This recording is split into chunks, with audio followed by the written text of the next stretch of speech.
welcome everybody, and this is our first event of the Talk of the Town for the season, and I'm very excited about this event. But I have to just say, it feels totally perfect because it feels like a real family, Jewish family event. So I think it's in perfect keeping. There are lots of different families here, overlapping worlds, and when worlds collide.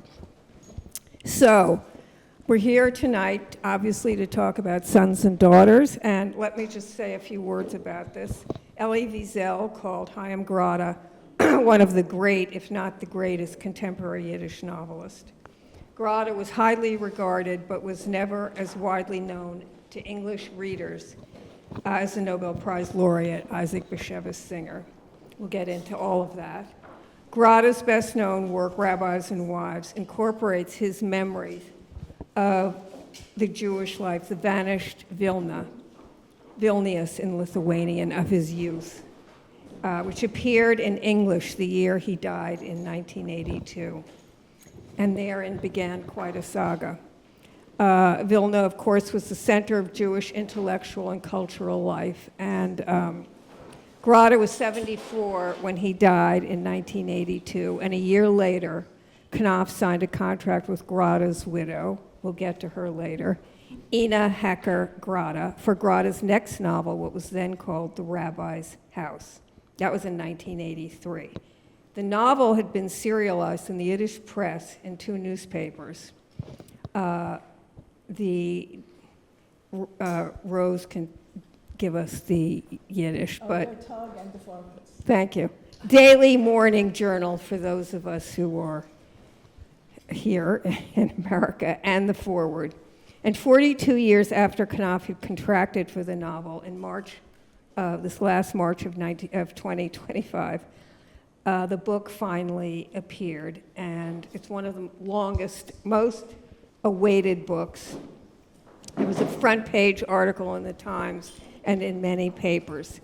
And so it was 10 years in the writing for Grade from the 60s to the 70s. And decades of obfuscation by the widow, and a decade in translating, or maybe was it 8 years? Yeah.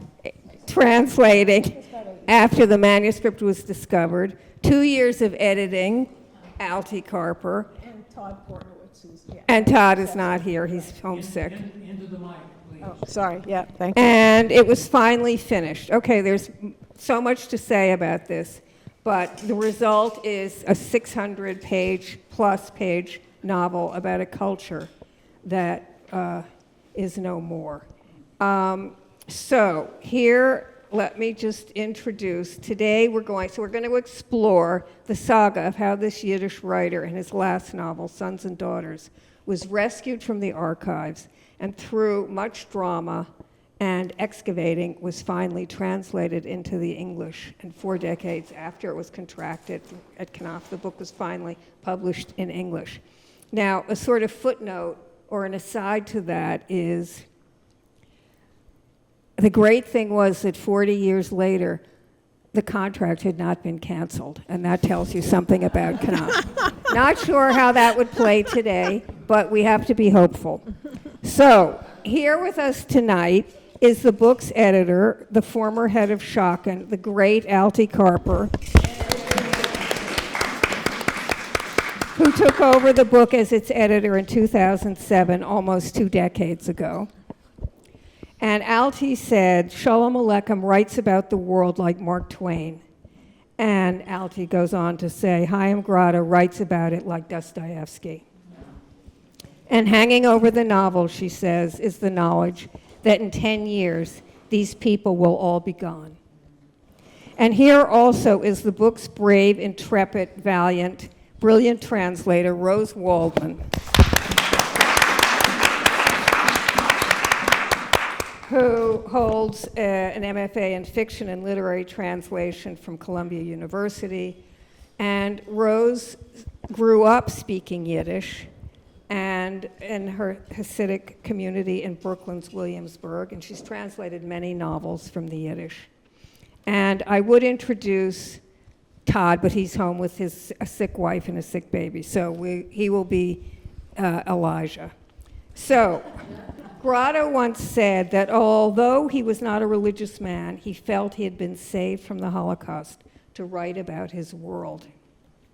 And let's start. He said, "I have the feeling that it is the will of God for me to leave a monument for a world that perished."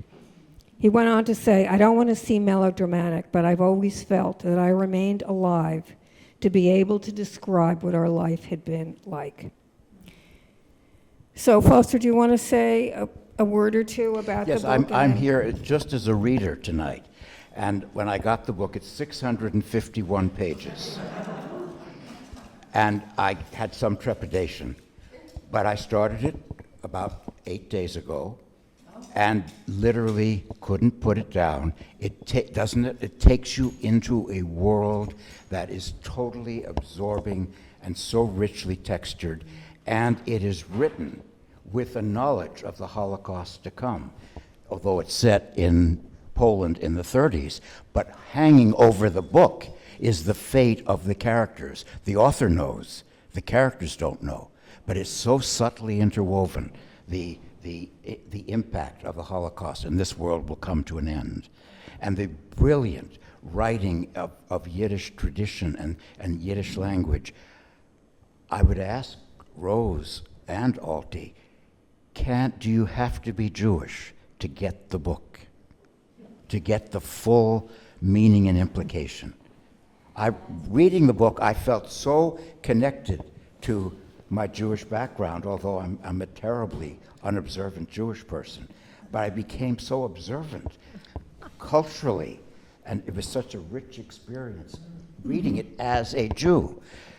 Could our Gentile friends read the book and find a way in? What we did, we made a conscious decision because the book is suffused with Yiddish ritual practices and cultural practices and holidays, and they sound better in Yiddish. So we made the conscious decision to we said Schocken, we didn't say matchmaker. We said Pesach, we didn't say Passover. We said tefillin, we didn't say phylacteries. And then we created a glossary in the back of the book. It's 20-odd pages that not only explains all of this stuff, but puts it into context. So you don't have to be Jewish to know any of these things. Just look in the glossary in the back and it will explain what tefillin, phylacteries are, why a Schocken was important, in Europe pre-war. It's an education in Jewish religion and culture, that glossary. So, yeah.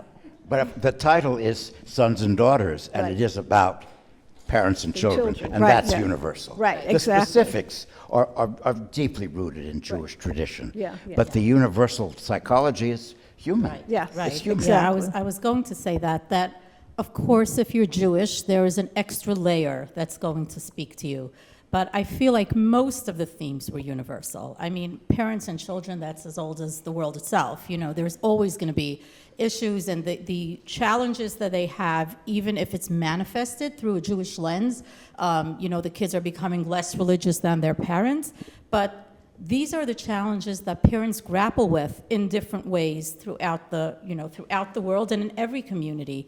And it's not just that, it's even the insights into the human psyche, like the disdain that they have for an uncle because he's so money-minded. He's supposed to be a rabbi, a spiritual leader, but everything kind of revolves around money and making more money. And that, too, is kind of where you can just be anybody and have an appreciation for that type of description of character. But one of the most dramatic things in the book is the character who's gone to Switzerland, married a Gentile, with a Gentile uncircumcised son, and you want to know, is he going to come back and tell his parents? I'm not going to give it away.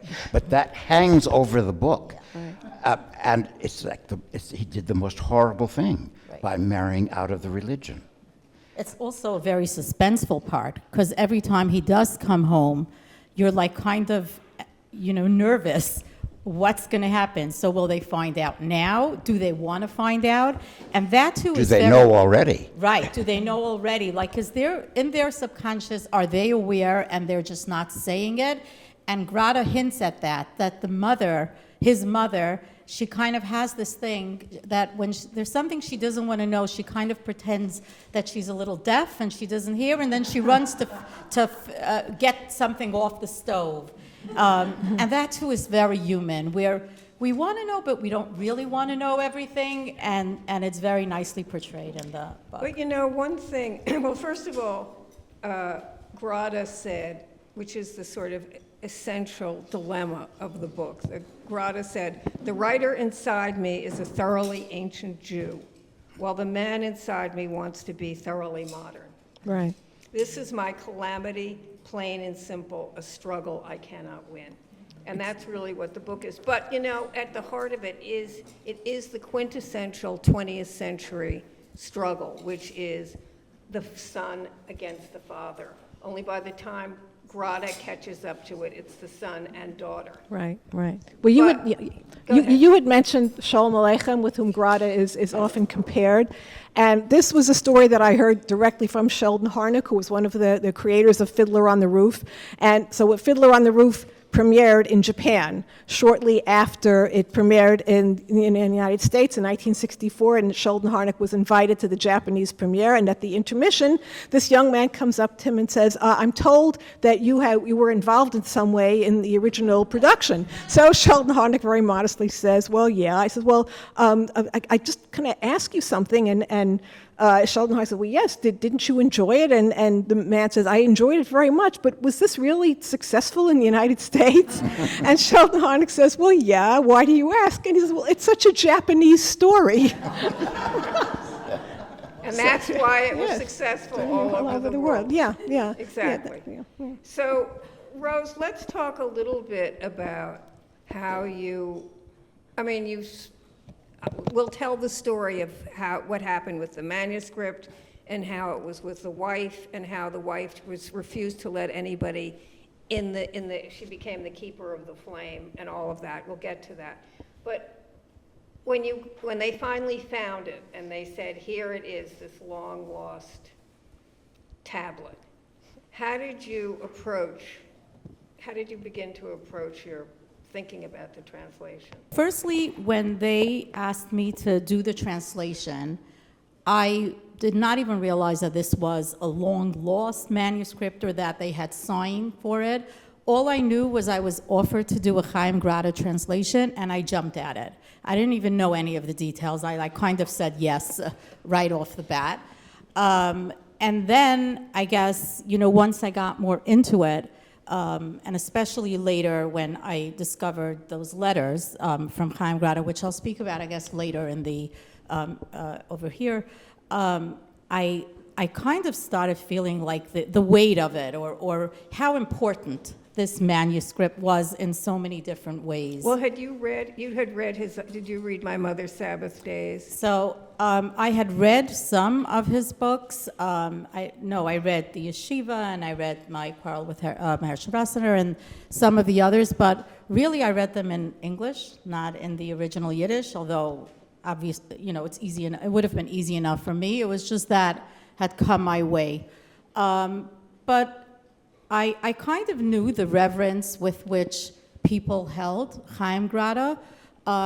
In fact, even in the Hasidic world, the ones who do read Yiddish literature, Chaim Grade is at the top of the pyramid. So I think that was why I was kind of excited about it. And I have to say that from the beginning, it felt very familiar. Even though he was a Litvak and Hasidic, born and bred, his Yiddish kind of felt like our Yiddish. His concerns, the way he puts the Lashon Kodesh, the Hebrew words in, is exactly the way we speak. And the jokes, the sly humor that comes up, it felt very much like he could have come into like a Beis Medrash in Williamsburg and felt right at home among Hasidim.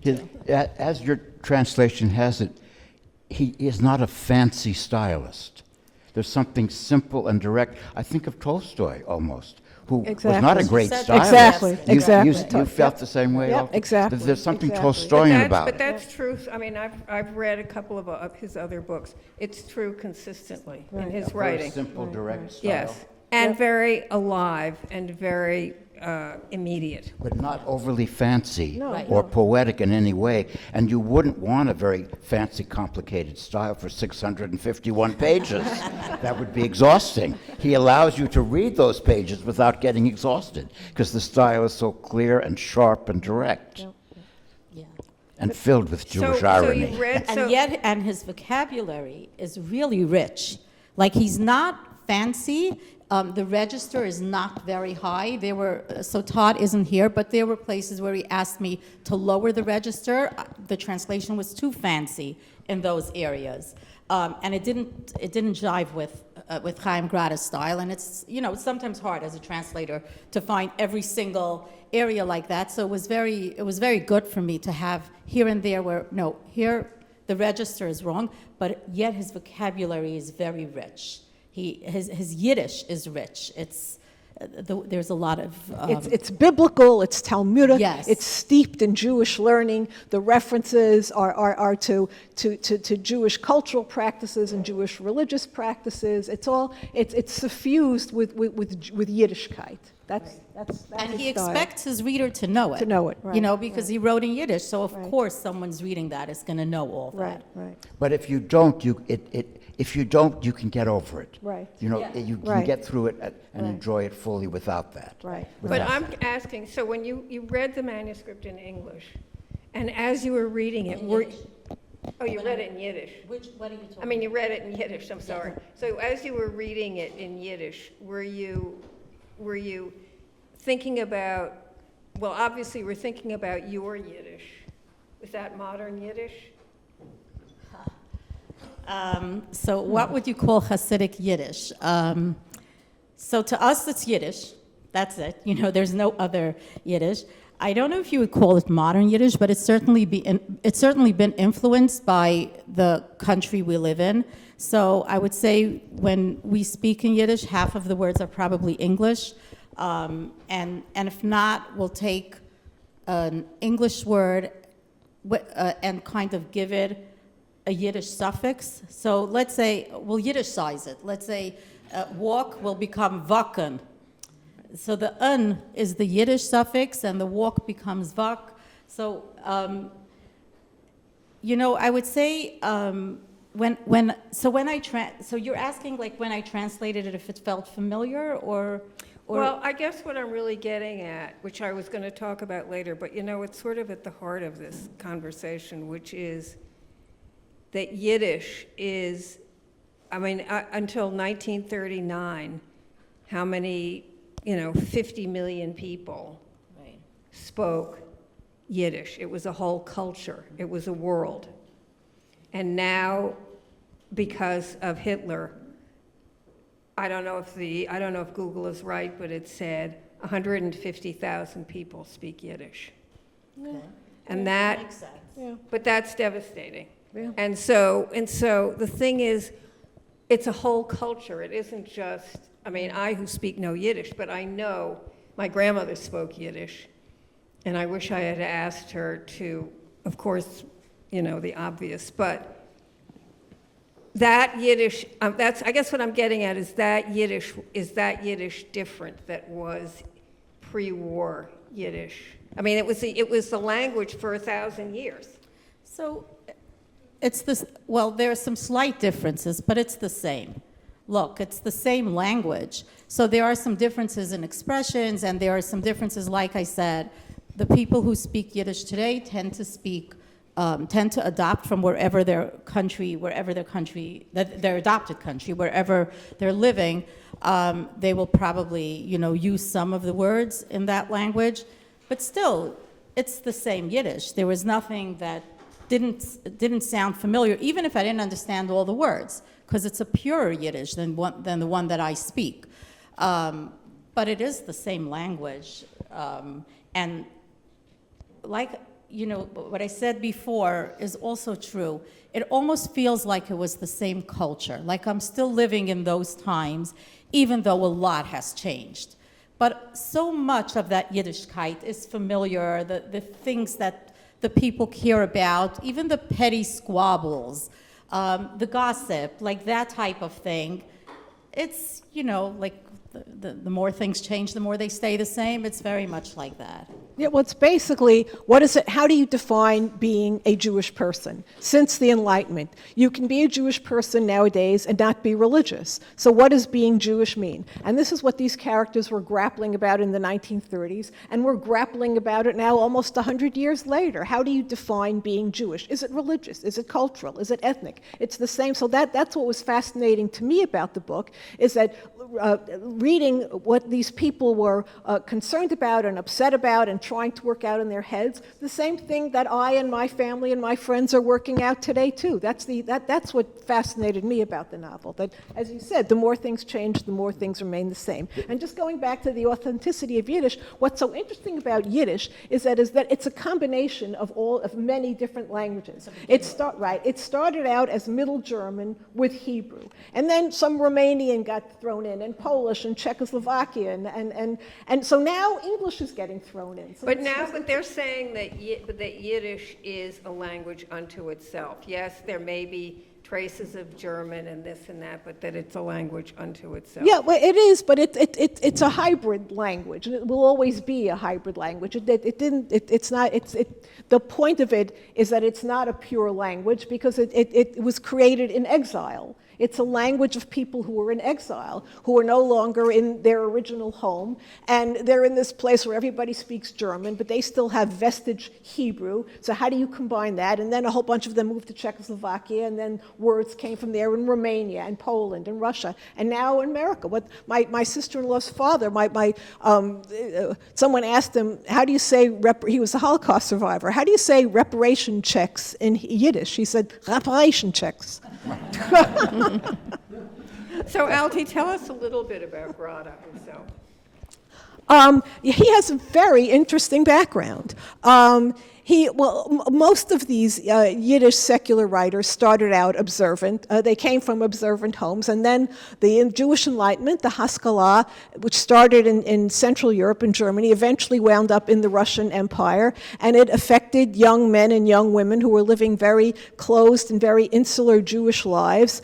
And all of a sudden, all of these works, starting with Spinoza and Mendelssohn, and these yeshiva guys were just fascinated by the stuff that they weren't supposed to know anything about, because there was the path of assimilation. And that just made it all the more interesting. And especially with Jews being given civil rights in France and throughout the world, it was kind of easier to be an assimilated Jew, because the walls of the ghettos were coming down. So it was easier to fit in with Gentile society to an extent. And these guys were all fascinated by this world, and Chaim Grade was one of them. His father was himself a Haskalah fellow. He was a rabbi, but he was interested in Jewish secular culture. His mother was the daughter of a rabbi. She was more traditional. Grade's father died when he was 17, and she sent him right off to a very strict yeshiva, a Musar yeshiva, where this is a yeshiva of ethical betterment. You learn the Talmud, but you also learn all the things that are wrong with you that you have to improve to make yourself a better person. And he was reading secular books underneath the Talmud. And he wasn't going to become the rabbi that his mother wanted him to be. And he eventually met up with what they called Jung Vilna. These are fellow young Jewish secular cultural intellectuals. He was a poet. In Vilna. He didn't start out being a novel writer. He started out as a poet. That's what he wrote in Europe. He married a woman who was the daughter of a rabbi, and he was going to be a writer, a professional writer, a public intellectual. And then the war came, and Grade himself went further east to the Soviet Union because the Nazis were like steps away. And tragically, what people believed at that time was, well, they're not going to harm women and children. So if anyone's going to escape, let's make it easier for the men to escape. So he survived the war all the way out in the eastern provinces of the Soviet Union. And his mother and his wife died. He survived the war. He met his second wife, Ina, in Moscow in 1945. She was the daughter of secular Jews. She was not raised in a She was much younger. and she was 15 or 17, 15 years years. younger than Grada. She was interested in the literary world herself. So they made the decision to leave the Soviet Union, which was, in retrospect, a very good decision because all of his colleagues, the fellow Yiddishists, were all murdered by Stalin in 1952.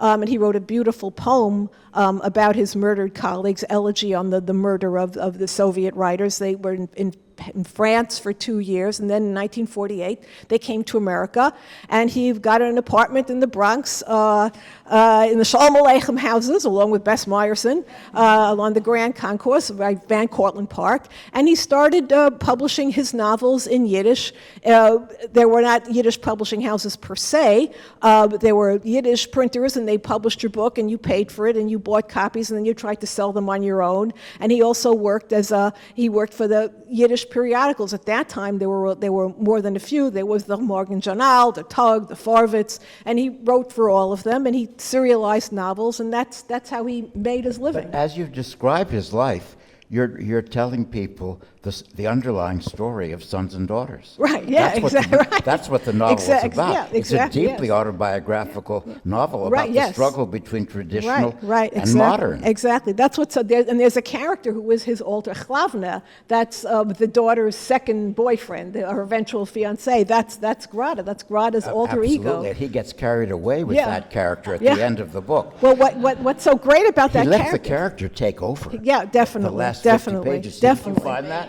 Yes. The whole debate? Well, that's one of the delicious ironies that's the underlying humor of this is that the other son that Vicky mentioned, the one who left to go to Switzerland and was a PhD and a Judaic scholar in Switzerland and married somebody who was not Jewish, he came back and to visit his parents who don't know that he's married to someone who's not Jewish and has a not-Jewish child, and he's introduced to his sister's secular Yiddishist boyfriend, and he is in utter contempt of this person who's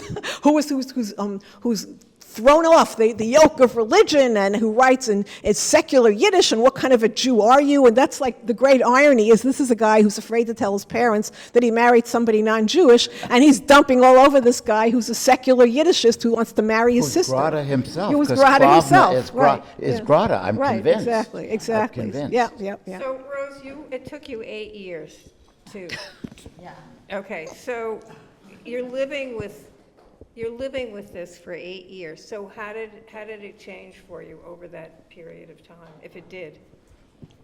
Okay, so when I was given the manuscript, Altie told me it's a 250-page manuscript, and we signed a contract, and I knew that I allotted the next year to year and a half to translate this great novel, and it'll be done by then.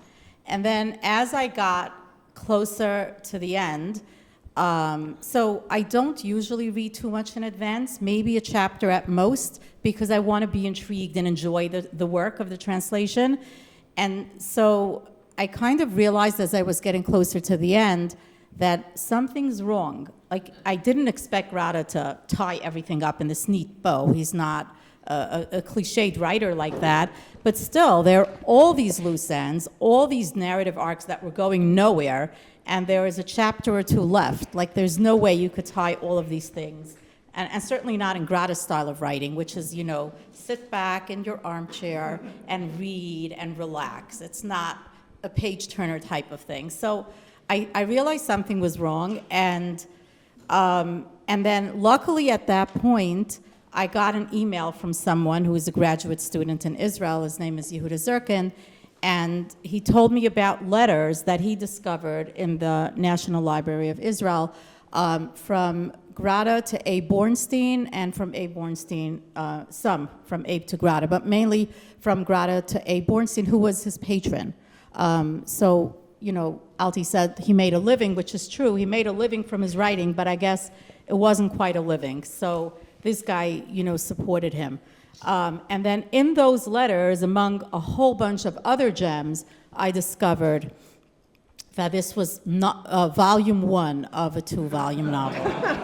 And so, Surprise! Yes, but Rose, don't mislead people, because you'll get to the end of the 651 pages and there'll still be unresolved narrative arcs. yes. We'll get to that. Yes, but not as many, and you can kind But some for sure, but you can kind of predict, and then the miracle was that we found those 2 pages at the end where Grada kind of gives a little summary, and so we discover how we intended to finish How we it. People intended. don't understand. You have to explain to people what happened, because you got to the end and... No,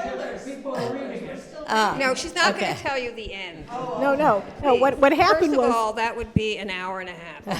Second of all, We don't do that. that's not the point. The point is that as a translator, you're getting to the end of the manuscript and oops. Right, It doesn't end. it doesn't end. That's what she said to me when she Right. finished. She called. She said, "Well, do you have good news and I have bad news?" I said, "Okay, let's hear the good news first." I finished the translation. I said, "Oh, great. What's the bad news? The story doesn't end." So I thought, well, there are worse things. There's, Robert Musil, The Man Without Qualities, and Kafka America, but it still seemed like we wanted to have an end. So that's when Rose discovered that he did continue. The work was published weekly installments, like Charles Dickens was in the first in their Tog and then in the forward. So the weekly installments took the novel forward, and so she Way heroic, forward, yes, yeah, way because forward, it was yes. really, it was probably a huge chunk of what would have been volume 2. Right, So the way right. we discovered it was physically. I went over to Evo, we put boxes on the floor, and then we just went through pages and booklets and disconnected stuff. And then I said, oh, wait, this sounds like it. Then we found like a whole bunch of clippings from the Farverts. And I said, oh, this is the continuation. And some of it is, wait, this was in volume 1 already. So we had to kind of sort it and figure out what was the new material. But the new material, there was a lot of it. Right. I would say probably 2/3 of the book were the original Yiddish galleys that Rose translated, and then the final 1/3 of the book Right. was the material that had only appeared serially that Rose translated from microfiche. I mean, that was just heroic. Did you do any actual editing? Of We're going to get to We'll we're get gonna to that. Yes. Okay, yes. so but what you're leaving out, and which is a whole digression, is hey, I published this book by this wonderful biographer called Meryl Seacrest called Shoot the Widow, about how when she started writing the various biographies of people and there was a widow involved, oy vey, because the widow became the keeper of the flame, and this is what happened with Ina, who began to hoard. Once he died, there was a contract that Knopf made for the new novel, which she was supposed to translate. Now, Kathy Hargan said Right there. that she was translating it with Mel Rosenthal, if I'm not... Who was an employee of Knopf. Who was a copy editor Right, of Knopf. yeah. And slightly strange, but definitely brilliant, I guess. But the great irony here is that we discovered in all of our research was that Ina, who was raised secular in the Soviet Union, knew Russian, did not know Yiddish. And she only learned Yiddish after she became involved with Grada so that she could communicate with him. She couldn't write and she couldn't read Yiddish. So how she thought she was going to translate this novel, I don't know, which is probably why she just sat on it for 20 years. But there were original, there was a wonderful translator of the Aguna and the Yeshiva, Kurt Leviant, and then there were wonderful translators for Rabbis and Wives and My Mother's Sabbath Days. And then she it just boggles the mind how she thought she was going to do this. Maybe someone was going to read it to her over there in the Shalom Aleichem houses, and then she'd translate it in her head and write it down. We don't know. But she was not someone who was capable of translating this work. Well, the point is that when she held on to this material forever, Right. and everybody was banished. And it was out of a Shalom Aleichem fairy tale. Anyway, everybody's banished. She finally dies, and there's no survivors. And so was it the Bronx assistant? Well, yeah. What happened was she was not well. She had mental health issues. which was, I mean, while she was married to Grada. They had a very complicated and tempestuous relationship. They sort of like this love-hate thing going on. She was kind of jealous of him because of his literary success, but she was also fiercely protective of him. And I'm told by the colleagues that whenever something by Isaac Bashevis Singer appeared in the foreword, she'd call them up and scream and say, why doesn't Grada have something in the foreword this week? This was this great rivalry. So she was protective of him, but she was also damaging to him. She didn't tell anybody when he died. There were 6 people at the funeral. It was a very complicated Didn't relationship. she say that he'd gone to Boston, I So, think? she said he went to Boston. So, and then when he died, she kind of started unraveling even in more. And she was in this apartment that was full of stuff. He had 20,000 books in his apartment, books of all languages and all cultures, French and German, classics, modern works, Yiddish works, and there were all of his papers. And when she was ill, and she had neighbors who looked in on her, and there was a local rabbi who looked in on her. She had to go to the hospital. They couldn't even fit a stretcher into the apartment because it was just chock full of stuff. And also, there's a detail here where there was dust everywhere, 2 inches of Well, dust everywhere. well, they had to have like when she died, they had to have like the hazmat people came in just to make sure that there wasn't there weren't creatures or mold. Welcome or to publishing. And there was no way you could communicate with her? No. She stopped no. talking to No, what publishers. happened was Well, wait a minute. What I want to ask you is, you took the book over in 2007. I was the 3rd editor. Okay, so who signed it up? Gordon Lish, who was was an editor he signed it up, Chaim Grade up, and we trying to do all this detective spade work, and he also published Cynthia Ozick, and Cynthia Ozick was a great fan of Chaim Grade. Okay, now wait a minute. I have a Cynthia Ozick story. Yes, you do. Because I come fully prepared. Right, yes, you do. And Cynthia Ozick wrote to me recently, and she said this.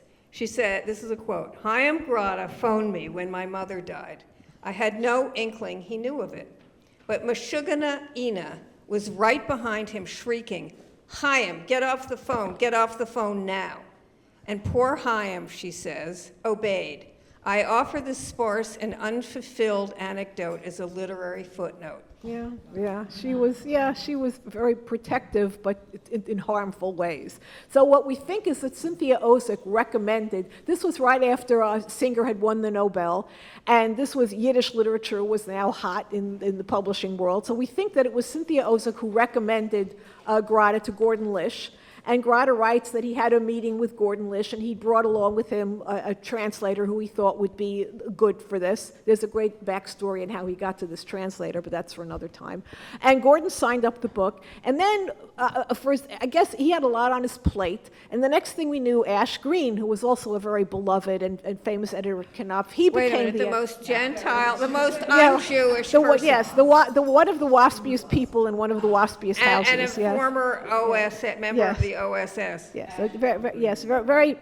a patrician wasp. So he became Chaim Grade's editor. And in the file, which I inherited when Ash retired, there were these letters. Ina, looking forward to hearing from you. How's it going? Is there anything I can do? Is there anything I can help with? Just silence. She just didn't reply to any of those letters. And after a while, he just gave up. And because Knopf doesn't cancel contracts, because you never know, so we didn't cancel the contract. And then when Ash retired, so Kathy Horgan, who's sitting there, she said, Altie, I think you should be the editor of this, which kind of made sense. Finally, a Jew. Yeah, I speak Yiddish, I understand Yiddish, so it kind of made sense for me to handle the project, and I knew better than to try to contact Ina, so I didn't. And then, so 3 years after the project was assigned to me, we opened up the New York Times, Ina Grade, dead. Oh my goodness! Wow. So that, and we had, we have a contract. Hello. So because she died without heirs and assigned, so this went to the Bronx County Surrogate, and all of these organizations, they all competed with who was going to get the honor of being the executor of the Chaim Grade literary estate. And I have the list of all the people who applied, and it's just so amazing. And it was Harvard. Wanted. Harvard put in National Yiddish Book Center, New York Public Library, YIVO, who eventually got it, the Harry Ransom Center, University of Texas at Austin. They all put in applications to be... Who made the decision? The Bronx Surrogate. Yeah. So they decided that it should be Evo in the National Library of Israel, which then once again showed up in the New York Times. Grada now has a literary executor, and I see that. And I had a relationship with Evo because I did works with them in my capacity of Schocken. So I got in touch with my friend at Evo. I said, congratulations on getting the Grada literary estate. We have an open contract. I don't know where it is in there, but we signed up a book, and you know, it's in Yiddish galleys, and we'd like to publish it. So then that's the next All right, saga. so wait a minute, that Yes. was 2 years hence? Yeah, well, that was when in Because 20 in that was 2014. right. In 2013 was when the Evo was awarded. Okay, yeah, a 3 year years later. 3 years after A Ina's year death, later, yeah. sifting through the papers, you get a call. Well, yeah. So after it was determined that it was safe to go into the apartment and truck all of this material out, so they did, and it was placed in an auditorium like around this size at Evo, all of the stuff on the floor, papers and books and articles and essays, and so they had interns and employees and summer workers, and their job was just to go through page by page and look to see what's there, keeping a special eye out for this project that we knew was called either the rabbi's house or the old house or some, we didn't even exactly, we knew that there were Yiddish galley proofs. So then one day I get a call, and it was, I have that written down too, that was sometime in January of 2014, we found it. And I almost dropped the phone. I said, oh my God, they found it. So, but we're not sure that this is it, but it's these Yiddish galley proofs, and it says Beis Harav, the rabbi's house. So why don't you come down to the Evo offices and we'll see. And I kind of sort of knew the basic plot outline from when the book was signed up. So I go to the Evo offices, and there's this manila envelope, and there are these Yiddish, it's this old-fashioned galley proofs, very long rolls of paper with Yiddish typeset and hand markings on either side of the margins. And I read the first paragraph in Yiddish, and I think, oh my God, this is it.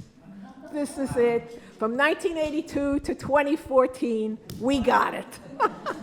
So how did you get to Rose? Let's not stop the story here. Yes. So I said, well, I just need the best Yiddish translator in the world for this. So I said to my friends at Evo, okay, now our job is to get the best Yiddish translator in the world. And they came up with Rose. Well, there you go. Now, if Chaim Grade and Ina and Gordon Lish and Ashbel Green didn't all get together to plot out this insane story so that it took these turns, I would be very surprised. It's a novel in and of itself. It is. But I have to say, as you're speaking about the wife, now I know why, for me, the most vivid character in the book is that crazy son, Shabsi, Shabsi who is Shepsel, terrifying. Yeah. But as you describe the wife Yeah. got translated into Into Shabsi. Shabsi There's a Shepsel, yes. crazy son in this book Right. who's absolutely terrifying Yes. and brilliant. He's like something out of Shakespeare or Moliere. He's insane. Yeah. Insane. He's They called the wife the Black Witch yeah. for various reasons, but Very. And she was also intelligent. Yes, Like, she taught literature. She had a master's degree in literature. She's brilliant. Yeah, you she see, had- but yeah. wait a minute, I have to take the perverse, naturally, stand about the wife, who I probably would have killed if I'd been the editor.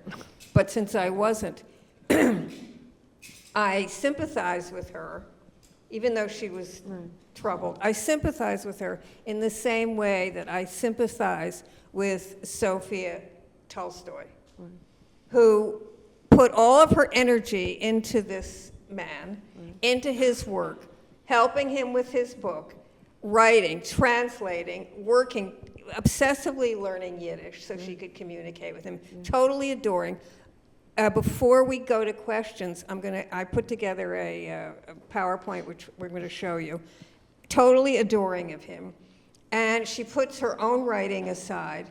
I mean, where else can you go but into a state of mental illness? No, really, because this is what happened to these women, and it certainly happened to Madame Tolstoy. And so, in a way, I sympathize with her. Yeah. And anyway, so yes, why don't we go to the PowerPoint? Wow.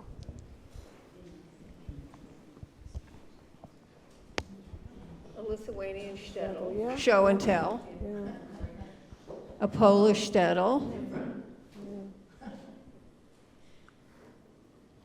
Yeah, Junge Vilna. Those were his. That's what Altie was talking about. His literary contemporaries. Altie, talk in the mic. Oh, those were his contemporaries, young secular Yiddishists, poets, dramatists, essay writers, all raised observant and just chose the path of enlightenment, but who kept the shtetl within them. That's what they wrote about. That's what they knew.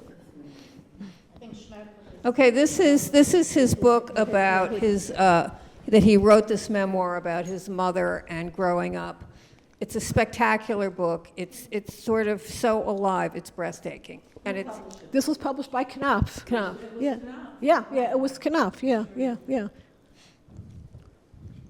A map of old Litvak shtetls. All right, now there it is. Yeah, that says it all. It was a sexual. Yeah. It was a strong sexual connection. He was rather the ladies' man, and she was quite a dish, I'm told by the translators who knew her. Yeah.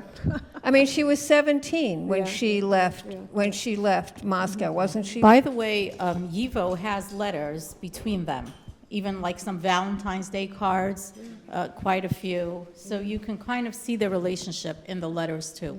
Yeah. You know, the way he complains to her about her to her, and the way she complains to him, and the telegrams like "come home already" and that type of thing. It was like Elizabeth Taylor and Richard Burton. It was very volcanic. How much younger was she? 15 years younger. Yeah. That's the typewriter. Now, was that a Yiddish or just a Hebrew? It's a Hebrew typewriter. Okay, Yeah. I said Yiddish, so what do I know? Yeah. But that typewriter was what he was working on when he died. And it was like the beginning of a story. And they just kept it, it's in the Evo offices. You can see it, it's under glass. Yep.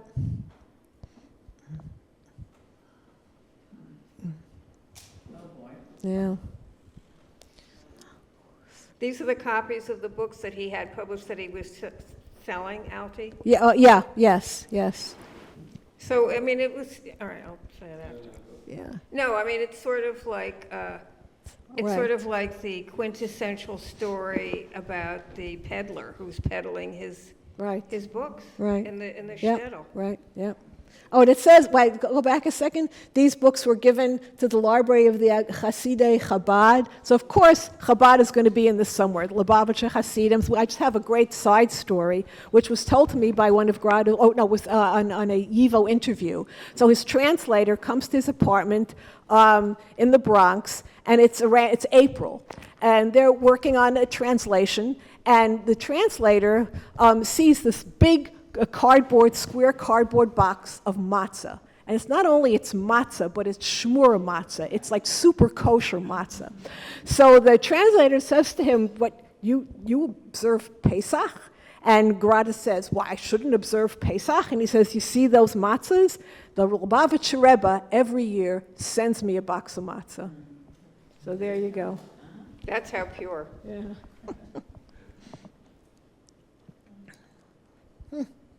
Yeah. Pierre. Yeah. Yeah, that's the apartment in the Bronx with all the bookcases. Yeah.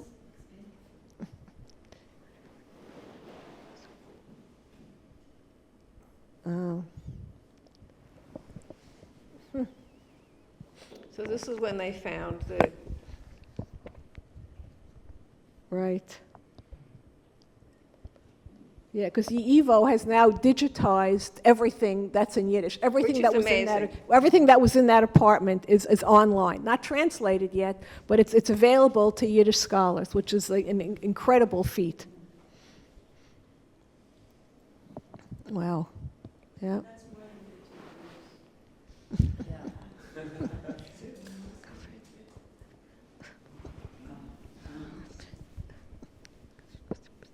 Oh, that's Dwight. Yeah, that's our buddy Dwight Garner. That was the New York Times review. Whoa, that was a selling review. All right, now this is a video. Listen, this is an amazing little vignette that I found. We just need the sound. No, this is just a person whose father knew Grada, but and she's speaking in Yiddish, if we can hear it. In der Zeit von der Ersten Weltmilchome, mein Vater angeheben lernen, arbeiten wie ein Lehrer. Und in einer gewissen Zeit hat angeheben arbeiten in einem Kinderheim für Kinder in Säumen. Das ist nach Jeser, die Schule. Und Chaim Grade ist gewesen, das später der größere Poet, ist gewesen ein Kind, was hat sich gewalgert im Gasse. Er hat eine alte Mama, was hat eine Almone. Und sie hat gehandelt mit Äpfel. Sie gestanden auf der Gas mit 2 keuschen Äpfel. Und das ist gewesen ihr Verdienst. Und mit dem hat sie gespeist ihr Sohn Chaim. Und wenn die Deutschen haben vernommen Wilne bis der Ersten Weltmilchome, haben sie gehabt alle Kinder, heimlose Kinder von den Gassen. Und wir sie hereingeführt in eine Anstalt, in ein Kinderheim, wo wir dort gelernt und sie haben dort gewohnt. Und Chaim Grade ist gewesen einer von den Kindern, was man hat gehabt und seien rein in dem Kinderheim. Und später, wenn Chaim Grade geworden, der Poet Chaim Grade, hat dem ersten Buch von seinen Liedern gebracht zu unser Heim, zu mein Vater hat dort gearbeitet, für hübsche Jahre, bis der Kinderheim hat sich liquidiert. Aber besser hat gearbeitet und Chaim Grade gebracht das erste Buch, was hat geheißen Ja, dachte sich, Ja. Und er hat gebracht zu unser Heim und auf der Aufschrift hat er angeschrieben, mein einzige freudige Ermahnung für meine finstere Kinderjahren. Zum Lehrer Israel Marschak, der einzige lichtige Ermahnung in meine finstere Kinderjahren. Und er hat uns gebracht zu unserem Stub herein. Ich gedenke im Gewand an am Alter, ja, 4 oder 5. Und allemal hat er sehr warm bezeugt zu meinen Taten mit den größten Chives. Sehr fein das behandelt. Okay, so let's have some questions. Yes. It's not really a question. I'm about halfway through. I love this book so much. And what I have to comment on is his writing, not just the art of the translation or the difficulty, historical difficulty, and then the editing of what you all found, but the beauty of his writing, his metaphors, his imagery. I was taking notes. I'm going, this is just gorgeous writing, and it's a tribute to the translator, because I, assumed that, you got the essence and the language, because, it's easy to talk about, what goes into having created the book, but then to talk about the book itself. I can, read a couple of things that I underlined, but I can talk to you about it later. But for anybody who is intending to read it, it's just a great book. Even if you knew nothing about what went into it, you just read it and go, oh man, this is good. I do have one question. There is a reference here on page 142 to garnished with sliced kosher mushrooms. What? Aren't mushrooms parve? So that was my question. What did it say? It was garnished with sliced kosher mushrooms? Yes, yes. So it could have been parve, and still, I don't know why you think it's a vegetable. I can't even remember this part. Okay. But, What do you mean you can't remember? It was only 8 years and 600. My guess would, my guess would be because it was checked and there weren't bugs. Yes, there were no bugs in it. They were bug-free mushrooms. That's why they're kosher. Julian? I have a question for Rose as well. So you don't read forward, you said. You don't like to read too far forward, but do you read back? Do you sort of, when you're sort of translating, do you have to, Oh, you of like to course go back and just like keep reading, rereading? Oh, of course I read back, but and also... Into the microphone. Okay, so yes, of course I do read back, just because it's impossible to do a translation in 2-3 drafts. There are always, even when the book is not this long, there are always going to be a minimum of 5-6 times that you go back to the beginning and start again, and every single time you find stuff that, what, I left that? And then, you know, there is always something to adjust. So yeah, like I'll do like a junk draft, go back, find the words that I don't know the meaning to, go back,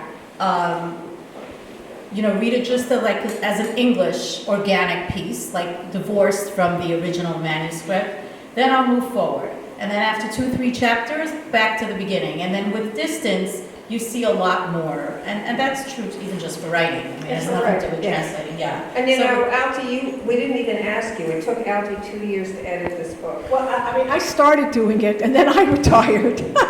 So then I had a fourth editor. I started at it. How much did you do? I did like maybe the first 50 pages or something out of 700 pages. So yeah, Wow. just a dip in the ocean. And then I handed it over to a terrific young editor, Todd. What was good about Todd being the editor is that he's not familiar with this world. So his questions were a lot more incisive. And he is a translator. And he is a translator. He translates from the Italian, but he has a translator sensibility. So his questions were a lot more incisive, I think, than mine would have been about explaining Right. things. Not right to the incisive, yeah, but yeah. right that he asked me questions about the Jewishy stuff, which Right. to us both, we Yeah, would have we known would've- it, yeah, so we- we wouldn't right, think right. that this could be an issue. So that was very That good, was to get very the good. perspective from Right. someone who, this just might be our reader, and they're not gonna know what we're talking about if we don't at least do a little stealth gloss or a little something, sneak something in, so that the reader gets what Were there any structural changes that you or the editor made? Not mainly. We mainly stuck to what it was. Because it was written for serial publication, and that has an impact on the overall structure. He introduces major characters Right. in the last 100 pages. Well, that's very incisive of you to say that, because, as I said, the first 200 pages were typeset in Yiddish, and the Yiddish galleys had his corrections and emendations on either side of the margin. So he went through it after it was typeset and did stuff to it, but not so with the last third, which is a little more meandering than the first 2/3. But it was because- supposed to be 2 volumes. Right, exactly. So he died. He died before he had the opportunity to take that final third from the tear sheets from the Farvitz and the So it isn't Toggens. finally edited by Grada himself. The final third. In fact, there were some mistakes there, like changes Right. of names. Right. Yes. You know, Zindel became someone else, Right. and I had to, like, who? Yeah. And then, I realized it was that guy, so we Right. just changed the name. Right. And I don't remember, did we do a footnote? No, I think we did it in the translator's note. In the translator's We note, mentioned, right, yeah, right, that right. was And that. that's the beauty of a serialization, though. It's like things stay alive because they are not overly edited. You know, an author's instinct is to just spend every sentence, times with every sentence, and the serialization allows it to live, and Right. that's beautiful that he didn't get that chance. And that's That's my. Spoken like a writer. He worried about it You in agree. his letters. Serializations don't Yeah. exist anymore, so Right, you don't, right. that's not In his happening. letters in the 80s, because he died in 1982, so they still have some letters from 1981, I think. He worried about this. I worry that I'm never going to see Beis Harav in print, and that I won't get a chance to Right. finish the Right. entire thing. Right. Any other questions? 82. Yeah, he was born in. He was 74. 74. Right. Yeah. There's a question right here. Wait. I have 2 questions. One is, while you were steeped in this novel and you followed it, your instinct was to learn about it as you went, but then eventually you read the whole thing and you went back to previous drafts. What did you realize about the structure of what it was building that you didn't recognize the first time around? I love that question, very interesting. So I'll tell you one thing. I was very sure, as I was leading up to the end of that first volume, that this is going to end with a Holocaust breaking out. There was so much that seemed like it was probably going there. Once I went back and read it again, I can't say with certainty he's not alive, I can't ask him, but I am almost sure that he would have never mentioned the Holocaust to the end. And that was something that I realized once I went back, that yeah, he's building, and he knows that the reader knows, and that he knows that this is what would happen, but it would have been way too cliche for a writer like Grade to finish with that. So for sure, it would have ended on a different note as far as, so that's And in a way much more powerful that it's not mentioned and we know. But felt throughout. And we know it's there. Right, Felt it's throughout. loaded, it's there, it's in the book, and yeah. And then once we found those two pages, that too, it seemed like that's the way the book would But have he's ended. filled with surprises. He doesn't give you the if you have expectations, they're not all going to be met. He's Right. going to trick you and surprise you and Right. deepen it. Right. What's interesting is how the father of these 5 kids, who each of them, as we say colloquially, go off the derech, which means stray from orthodoxy in 5 different spectacular ways, and he's not completely condemning of them. He doesn't like sit shiva for them. He's intrigued by them. He's interested. He engages with them, and that's what I found interesting and very Gradian. Right, Because very much Grade. Because he's having this debate with himself constantly. Yeah. That's the essence. Right. Okay, you had a second question? Yeah, thank you. So my second question is, since he wrote this, you said that he had an idea for how it would end, but since he must have been working on this over a long period of time, and it was a serialized writing experience, do you think he was finding his way as he wrote, or he had some clear idea from Probably his both. start? Yeah, but also, and this goes back to the letters, that kind of gave me a lot of insight, because he keeps talking about the book and his hopes for it and all of that. And in one place, he actually mentioned that he finished it. So I think that he had an idea, he was clear with how he wants it to end, but he was second-guessing himself the way all writers do. Is this definitely the one? And then there's another thing that I think he considered this novel his magnum opus. Like he mentions that also in some of his letters. Like, this is better than what I've done before. And so it was, and he kind of knew, I think, that this will probably be his last great novel. And so I think he was ultra sensitive to getting it perfect. He was a perfectionist writer to begin with, but I think he knew what he was going for, at least towards the end, but he also wasn't 100% certain, and maybe that's why we don't have that actual finished chapter. One more question? Oh, one more question.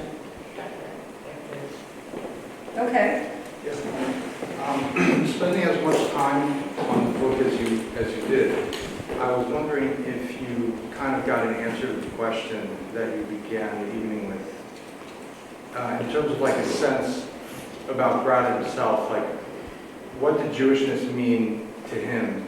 Like he started off in the yeshiva and then he became secular, and then he wrote all these books about Jews, and like Grade, like not his characters, him himself, like what did it mean to him? Like, I think this was an eternal battle in his mind that was just going to go on until he was no longer with us. I don't think he was ever able to reconcile it. He had this love for this world that he came from and this admiration of the people who were in that world, but he was a man of enlightenment and he was a man of secular knowledge, and this was a battle that raged within him just till the day he died. like his life's work is something that he doesn't believe in. It's like that's a puzzle. Not really. No, I think he does. Right. He believes in it. It doesn't work for him as a lifestyle. Now the question is that because there's something wrong with him? Because there's something wrong with the lifestyle? That's what's. It was in the world. Yeah, that's what's. Yeah. The other thing is also that it's not like he ever became an atheist or stopped believing. There was always a part of him that, and you see it in everything, in his letters and in his books, when his Rebbe, the Chazon Ish, passed away, he wrote this beautiful eulogy bemoaning that time, and he had such respect and admiration for him all his life, even if he left that lifestyle. So I think he very much believed in both, and he kept saying, like, I want to write a novel about something else, but like, forget it. I can't. Yes, I can't. I'm there. I'm Yes, still in the I can't. shtetl. I'm Right. still in the He was yeshiva. still in the yeshiva? Yeah. He never And left. this is why, He never left you know, it. I read this quote again, the writer inside me is a thoroughly ancient Jew, Yeah. while the man inside me wants to be thoroughly modern. This is my calamity. That's it. Plain and simple. That's it. A struggle I cannot win. That's it. And then, If he'd that's, solved it, we For- wouldn't for have the years. novels. For years, people asked Stephen King, why did he write the kind of novels he wrote? And for years, he didn't have an answer, until one day, he says it blurted out of his mind. What makes you think I had any choice? Right. It was the same. okay, so let me, before we just end, I just want to say, first of all, books are for sale over on the Books are piano. for sale. And the novel has been called Epic, Magisterial, Fiercely Alive, an enormous achievement. And I want to thank Altie Karper and Rose Waldman for their enormous achievement.